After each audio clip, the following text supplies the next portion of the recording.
కీర్తనల గ్రంథము 5వ అధ్యాయం. ప్రధాన గాయకునికి పిల్లన గ్రోవుతో పాడదగినది దావీదు కీర్తన. యెహోవా, నా మాటలు చెవిని బెట్టుము, నా ధ్యానము మీద లక్ష్యముంచుము.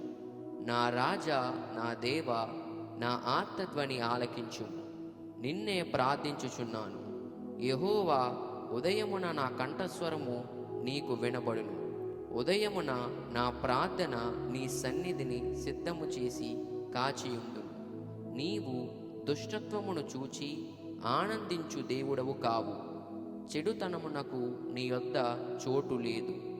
డాంబికులు నీ సన్నిధిని నిలువలేరు. పాపము చేయువారందరూ నీకసహ్యులు. అబద్ధమాడు వారిని నీవు నశింపజేయుదువు.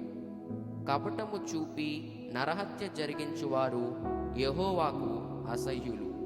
నేనైతే నీ కృపాతిశయమును బట్టి నీ మందిరములో ప్రవేశించెదను. నీ ఎడల భయభక్తులు కలిగి నీ పరిశుద్ధాలయము దిక్కు చూచి నమస్కరించెదను. యెహోవా, నా కొరకు పొంచియున్న వారిని బట్టి నీ నిత్యానుసారముగా నన్ను నడిపింపుము. నీ మార్గమును నాకు స్పష్టముగా కనపరచుము. వారి నోట యథార్థత లేదు. వారి అంతరంగము నాశనకరమైన గుంట. వారి కంఠము తెరిచిన సమాధి. వారి నాలికతో ఇచ్చకలాడుదురు. దేవా, వారు నీ మీద తిరగబడి ఉన్నారు. వారిని అపరాధులుగా తీర్చుము. వారు తమ ఆలోచనలలో చిక్కబడి కూలుదురుగాక. వారు చేసిన అనేక దోషములను బట్టి వారిని వెలివేయుము.